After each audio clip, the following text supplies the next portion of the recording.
কি ধুনীয়া ধুনীয়া কি হল হল কি গাড়ী আমাক এৰি থৈ গুচি গৈছে কাকুদা কাকুদাই এৰি থৈ গুচি গৈছে আমাক বোলা বোলা বোলা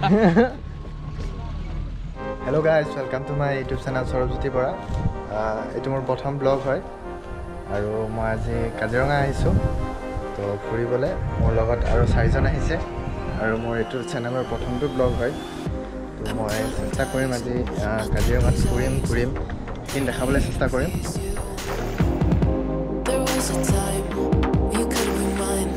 এয়া আমি যাবলৈ ওলাইছোঁ আৰু এয়া আমাৰ লগত কোন কোন আছে মই দেখাই দিছোঁ কৰণ হাই বুলেন ভৱেন দা আৰু সুব্ৰজিত যোনে এতিয়া ধৰি আছে গোপ্ৰটো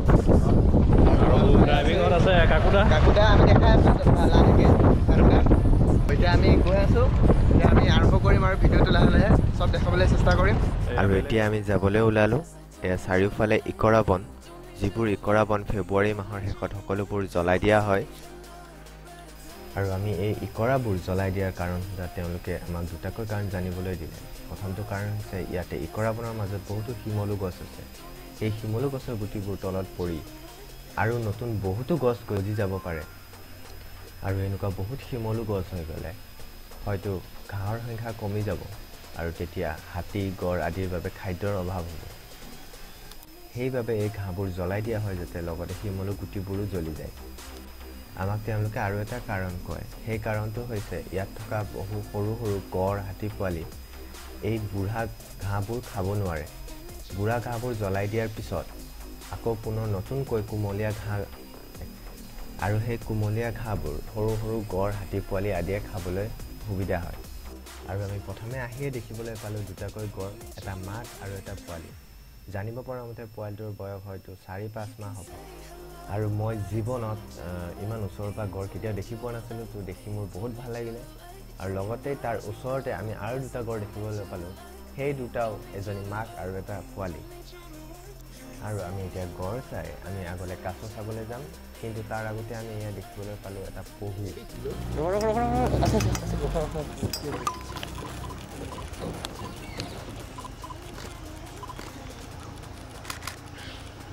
আৰু আমি ইয়াত দেখিবলৈ পালোঁ কাজিৰঙাত মুৰ্গী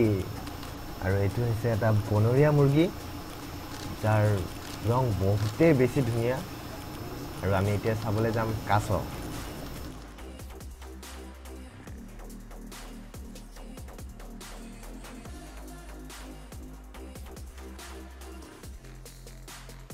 আৰু এয়া আমি প্ৰথমে দেখাইছোঁ ৰুফ টাৰ্টেল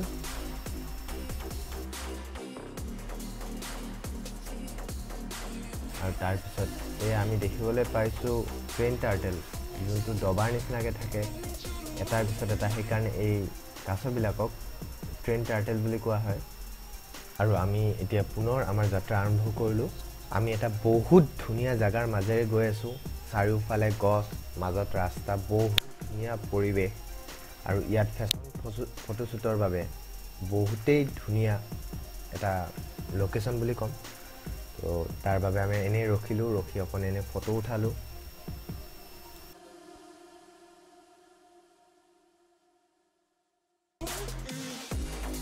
আৰু এয়া চাওক আহি পালোঁ মোৰ এক্সক এইজনী এক্স আৰু লগত তাইৰ প্ৰেজেণ্ট বয়ফ্ৰেণ্ডকেইটা গোটেইকেইটাই মিলি ঘাঁহ খাই আছে এয়া আমি আহি পাইছোঁ কাৰাচিং বুলি কয় জেগাটো এৰিয়াতে ইয়াতো চব ৰখি আছে আমি আহি ৰখিছোঁ এইখিনিতে কহৰাত নামিব পাৰি আৰু নহ'লে গাড়ীৰ পৰা নামিবলৈ নিদিয়ে আৰু এইখিনিতে আহি আমি এতিয়া ৰখিছোঁ আমাৰ ইয়াত ফটোশ্বুট চলি আছে কৰণ গোটাই ফটো মাৰি আছে ভৰণেদি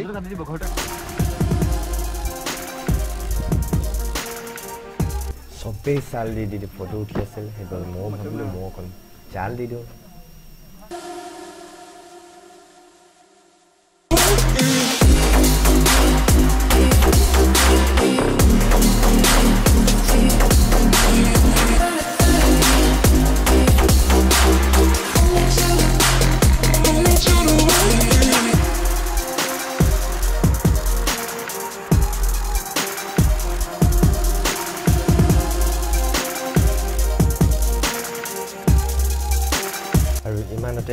গাড়ীখনে ষ্টাৰ্ট বন্ধ হৈ গ'ল আৰু ষ্টাৰ্ট নোলোৱা হ'ল গতিকে অলপ দেৰি ৰ'ব লগা হ'ল আৰু তাৰপিছত গাড়ীখন ঠেলি পেলাই ষ্টাৰ্ট দিয়া হ'ল ৰাতিপুৱা এনেই খিপ থাকা যায় না তেলে ষ্টাৰ্ট হৈ যাব তেল নাই যোৱা এইটো তালা থাকিলে এইটো গুটিটো কি হ'ল কিতা কৈছে তো তালা থাকিল হৈ গ'ল নেকি গাড়ী আমাক এৰি থৈ গুচি গৈছে কাকুদা কাকুদা এৰি থৈ গুচি গৈছে আমাক বোলা আৰু আমি আমাৰ যাত্ৰা পুনৰ আৰম্ভ কৰিলোঁ গোটেই ধূলিময় পৰিৱেশ আৰু গৈ পালোঁ এটা নাঙল শিঙীয়া গড় যাৰ শিংটো নাঙলৰ দৰে আৰু এতিয়া হৈছে উভতাৰ সময় সকলোবোৰ উভতিছে আমিও উভতিছোঁ কিন্তু আৰু বহুত বস্তু চাবলৈ আছে আমি তাৰপিছত পালোঁ হৰিণ এটা পহুটোৱে পূৰা মডেলৰ দৰে প'জ দিছে বহুত ভাল লাগিছে তাৰপিছত আমি পালোঁ এটা ফিছ ইগল যোনটো ৰৈ আছিল হয়তো মাছৰ বাবে তাৰপিছত লাহে লাহে আমি আমাৰ যাত্ৰা আৰম্ভ কৰিলোঁ এটা বহুত ধুনীয়া ৰাস্তা যোনটো ৰাস্তা দি গ'লে মন চন গোটেই ভাল হৈ যাব তাৰপিছত আমি তাতে অকণ ৰ'লোঁ আৰু তেতিয়াই পালোঁ এটা মহ ৰাস্তা পাৰ হৈ আছিলে মই চেষ্টা কৰিলোঁ মোৰ কেমেৰাত মহটো পাৰ হোৱাটো বন্দী কৰিবলৈ তাৰপিছত আমি পুনৰ এতিয়া আগুৱাই যাম আৰু গৈ পেলাই আমি পালোঁ এয়া দল হৰিণ এইকাৰণে কয় হৰিণবিলাকে গোটেইবোৰ একলগ হৈ পেলাই থাকে দল হয় সেইকাৰণে দল হৰিণ বুলি কয় আৰু তাৰপিছত গৈ আমাৰ যাত্ৰা শেষ খবৰ হ'ল আৰু তেতিয়া আমি পালোঁ এটা বহুত ধুনীয়া হাতী আৰু এতিয়া আমাৰ আহি ট্ৰিপ শেষ হ'ল আমি আকৌ য'ৰ পৰা গৈছিলোঁ তাত আহি পালোঁ আজি আমাৰ কাকুদাই গোটেইখিনি দেখালে আমি চালোঁ বহুত ধুনীয়াকৈ আৰু আপোনালোকে ইয়াতে আহিলে কাকুদাক কণ্টেক্ট কৰিব পাৰিব মই নাম্বাৰটো দি দিম ডেছক্ৰিপশ্যনতে আৰু কাকুদাই দুই এষাৰ কৈ দিয়ক কিবা এটা হয় আজি কাজিৰঙালৈ আহিলে গোটেইকেইটা ভাইটি ভৱেন লগৰে হয় আহিলে ভাল লাগিলে ভাল গড় হাতীটো ভালকৈ পালোঁ মাক পোৱালি গড় মাক পোৱালি মানে 5 মহীয়া 4 মহীয়া বেবী হয় নাই এইকেইটা মানে দুহাল পাইছোঁ ভাল লাগিছে কাজিৰঙা বৰ্তমান এতিয়া চাবলৈকো বৰ ধুনীয়া হৈ আছে কাজিৰঙা আৰু তোমালোকো আহিলা ধুনীয়াকৈ দেখালোঁ ভাল লাগিলে ধন্যবাদ কাকুদা আৰু কাকুদা মেইনলি মানে ফটোগ্ৰাফাৰো হয় আৰু যিসকল মানে ফটোগ্ৰাফাৰ আছে তেওঁলোকে যদি কাজিৰঙালৈ আহিব বিচাৰে তেনেহ'লে কাকুদাক কণ্টেক্ট কৰিব পাৰে তেওঁ মানে A to Z ডিটেইলছ জানে আৰু কি পাব আৰু স্পেচিয়েলি ফটোগ্ৰাফাৰসকলৰ কাৰণে বেছি সুবিধা ফটোগ্ৰাফাৰসকলে কাকুদাক কাকুদাই বহুত সময় দিয়ে কাকুদাক ক'লেই ৰখাই দিয়ে কাকুদাই ঠিক আছে আৰু এজন দাদা আছিলে ক'ত গ'ল ঐ পাছনি দাদা তালৈ গ'ল আমাৰ কৰণ আজি হিটত আছে একদম পুৰা সাংস্কৃতিক জগতৰ মানুহ দাদাজন আহিছে আমাৰ লগত গৈছিলে বহুত ধন্যবাদ গোটেই দিনটো আমাৰ লগত থাকিলে ভাল লাগিলে আপোনাৰ নামটো মোৰ নাম শ্ৰী দুদু পাছনি ঠিক আছে আৰু পিছলৈও লগ পাম আপোনাক নিশ্চয় আৰু চবে এবাৰ অ'কে বাই